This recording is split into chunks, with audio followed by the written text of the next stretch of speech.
Mr. Larmore is up here speaking as an individual, and in fact, if you look at the evidence of 30 years of sales tax increases, and you look at the studies that have done, sales taxes have an influence on business and a detrimental effect. What alternative? People shop elsewhere, businesses leave town.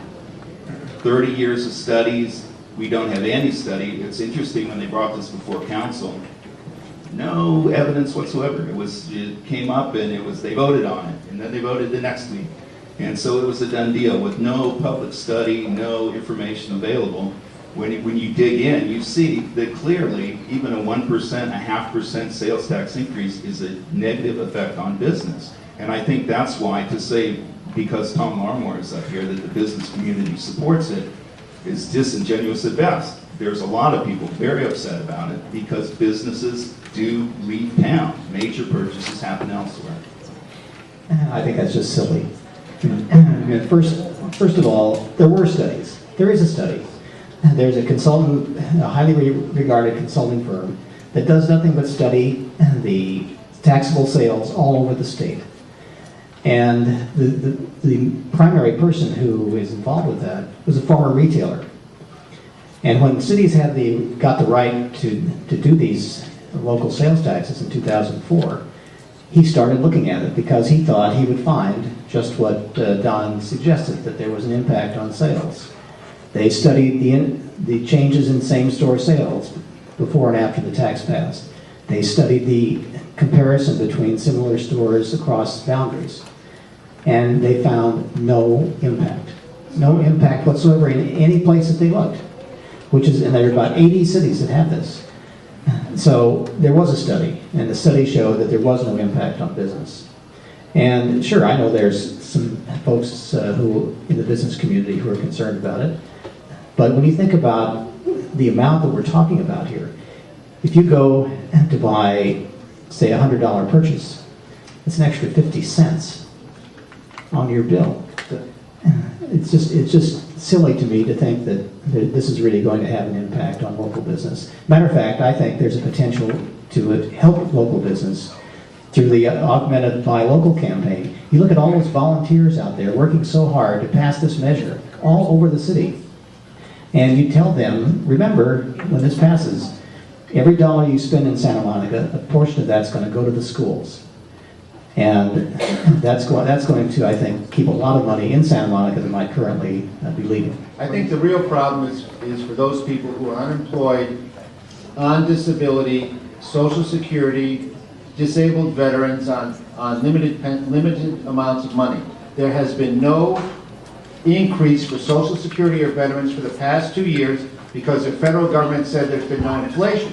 However, the city gave 6% pay raises to employees the last 2 years, even though there's no inflation. That's millions and millions of dollars. So if they wanted to give money to the schools, when people on Social Security didn't get an increase, and veterans didn't get an increase, and the disabled are struggling, and the unemployed are struggling, and people are losing millions of dollars or large percentages of their IRAs and their pension funds, they're giving out millions and millions of dollars of pay raises to employees when there's no inflation.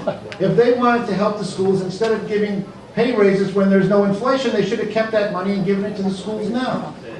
He is veered into the realm of bad facts. It's just not a fact, as he said, that we've given raises of 6%. We've given cost of living increases that are contractually we're obligated to do, cost of living.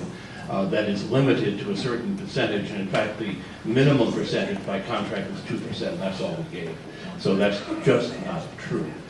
Yes, the city as well as the schools needs this money. We have, for the last several years, been fortunate to be able to balance our budget without actually having to lay people off. But what we've done is we've left positions unfilled. We have made cuts. In fact, we've made cumulative cuts over the last 2 budgets of about 11%.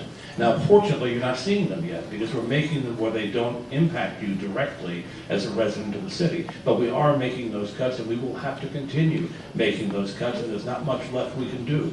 I've looked at what other comparable cities have had to do in this budget crisis. We've been very fortunate. Remember, this is a city that has a AAA bond rating. The biggest financial institutions in the country look at Santa Monica and say that's a very economically well-run city. But in cities comparable to us, things have not gone so well. Beverly Hills is about the same size, they're nearby. They came up $18 million short and had to cut $4 million of that from their public safety budget. Berkeley has politics very much like ours. They have come up $8.7 million short, and they have cut staff out of their social service and health programs. That's not the future I want for our Santa Monica. Thanks. I want us to have the revenue we need. Thank you. Remember that a transaction and use tax doesn't apply to groceries, it doesn't apply to medications. We've put in exemptions for large purchases like cars, so we're not going to help the revenue that helps support the city services that comes from our auto dealerships. This has been very carefully and responsibly put together to do one very important thing.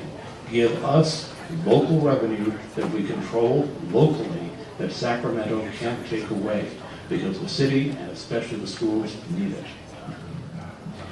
As I said when we started, I've lived here 35 years. My eldest child was 3 when I moved here. And now they're all the way through the schools, but I have a neighbor now who has 2 young children about that same age. And I think about the difference that this money could make for their education. About $100 million in the 15 years that those kids are going to be in school. That's going to be a tremendous difference for them, but it's also a tremendous difference for all of us because of all the benefits that we all receive from having an outstanding school system. Well, yeah. So we're supposed to take on faith that the council will provide money. That's assuming that the revenue is actually increases, which is, as much as the good wishes from the other side of the table, evidence seems contrary. Evidence indicates contrary. We can expect less money. We can expect, to say that this is for the schools and this is somehow going to help the schools is an insult to the people that work hard for the schools. There's too much faith involved, nothing in real facts to indicate it, and side effects like crazy. They call it, zoning for revenue, and it's part of the reason why our city looks the way it is. It's because there's dependence on sales tax. If you want to increase that kind of an impact, then go ahead and pursue this. But there's a lot of people that are upset about the way the city's moving in what direction.